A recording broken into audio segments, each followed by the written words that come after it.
champions ট্ৰফিৰ ফাইনেলত উপনীত হৈছে টিম ইণ্ডিয়া অষ্ট্ৰেলিয়াক 4 উইকেটত পৰাস্ত কৰি ফাইনেলত উপনীত হ'ল ভাৰত 48.1 অভাৰত 267 ৰান সংগ্ৰহ কৰি বিজয় লক্ষ্যত উপনীত হৈছে টিম ইণ্ডিয়া 98টা বলত 84 ৰান সংগ্ৰহ কৰিলে বিৰাট কোহলীয়ে হাৰ্দিক পাণ্ডিয়ায়ো 24টা বলত 28 ৰানৰ এটা বিস্ফোৰক ইনিংছ খেলি দলক জয়ৰ দুৱাৰ দুলৈত উপনীত কৰায় শ্ৰেয়াছ আয়াৰে 45 আৰু কেএল ৰাহুলেও 36 ৰানৰ বৰঙণি আগবঢ়ায় এটা বিগ ব্ৰেকিং নিউজ এই মুহূৰ্তত জনাইছো চ্যাম্পিয়ন্স ট্ৰফিৰ ফাইনেলত উপনীত হৈছে টিম ইণ্ডিয়া আজি অষ্ট্ৰেলিয়াৰ সৈতে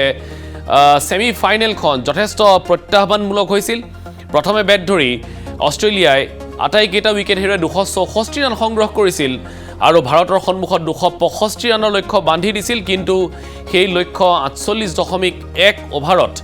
ভাৰতে উপনীত হয় ভাৰতে সেই লক্ষ্যত উপনীত হয় আৰু এই জয়ৰ মূলতেই আছিল বিৰাট কোহলীৰ দৰ্শনীয় ইনিংছ 84 ৰানৰ এটা ইনিংছ খেলিছে বিৰাট কোহলীয়ে আৰু তাৰ সমান্তৰালকৈ পৰৱৰ্তী সময়ছোৱাত ইনিংছৰ শেষৰ ফালে হাৰ্দিক পাণ্ডিয়াই 24টা বলত 28 ৰানৰ এটা ইনিংছ খেলি ভাৰতৰ এই জয় সহজ কৰি তোলে লগতে আন এটা অতি দায়িত্ববোধ থকা ইনিংছ খেলিলে কেএল ৰাহুলে আৰু দলক একেবাৰে জয়ৰ লক্ষ্যত উপনীত কৰায় কেএল ৰাহুলে শেষত কেএল ৰাহুলক সহযোগিতা আগবঢ়ায় ৰবীন্দ্ৰ জাদেজাই গতিকে এই জয়েৰে চ্যাম্পিয়ন্স ট্ৰফিৰ ফাইনেলত উপনীত হ'ল টিম ইণ্ডিয়াৰ ইয়াৰ লগে লগে যি দীৰ্ঘদিনীয়া ভাৰতীয়সকলৰ মনত এটা ক্ষোভ আছিল এটা বেজাৰ আছিল ভাৰতত অনুষ্ঠিত হৈ যোৱা ৱৰ্ল্ড কাপ বিশ্বকাপ ক্ৰিকেটত অষ্ট্ৰেলিয়াই ভাৰতক ফাইনেলত পৰাস্ত কৰিছিল তাৰেই যেন মধুৰ পুতক তুলিলে টিম ইণ্ডিয়াই আৰু এই জয়ৰ লগে লগে অহা দেওবাৰে হ'বলগীয়া ফাইনেলত স্থান নিশ্চিত হ'ল টিম ইণ্ডিয়াৰ কাইলৈ এখন গুৰুত্বপূৰ্ণ ছেমি ফাইনেল দক্ষিণ আফ্ৰিকা আৰু নিউজিলেণ্ডৰ মাজত অনুষ্ঠিত হ'ব দুয়োটাই শক্তিশালী দল গতিকে কাইলৈৰ যিখন ছেমি ফাইনেল 2 সেইখন ছেমি ফাইনেলত যিটো দলেই জয়ী হয় সেই দলটোৱেই ভাৰতৰ সৈতে ফাইনেল খেলিব অৰ্থাৎ ভাৰতে হয়তো দক্ষিণ আফ্ৰিকা নহ'লে নিউজিলেণ্ডৰ বিৰুদ্ধে ফাইনেল খেলাটো এক প্ৰকাৰৰ নিশ্চিত হৈছে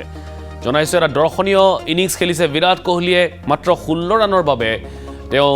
আন এটা শতকৰ পৰা বঞ্চিত হ'ল কিন্তু খেলৰ শেষত বন্ধুত্বসুলভ আচৰণে দেখিবলৈ পোৱা গ'ল ভাৰত আৰু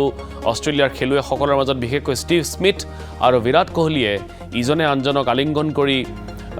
শুভেচ্ছা জনায় আৰু এই জয়ৰ যি মূল ভেটি সেই ভেটি প্ৰস্তুত কৰিছিল বিৰাট কোহলীৰ সেই ইনিংছটোৱে আৰু সমান্তৰালকৈ ৰোহিত শৰ্মা তাৰ পাছতে শ্ৰেয়াছ আয়াৰ ইনিংছৰ শেষৰ ফালে হাৰ্দিক পাণ্ডিয়া আৰু কেএল ৰাহুল এই আটাইকেইজন বেটছমেনেই খুব গুৰুত্বপূৰ্ণ সহযোগিতা আগবঢ়াই দলক জয়ৰ লক্ষ্যত উপনীত কৰায় আৰু ভাৰতে চ্যাম্পিয়ন্স ট্ৰফিৰ ফাইনেলত নিজৰ স্থান নিশ্চিত কৰিছে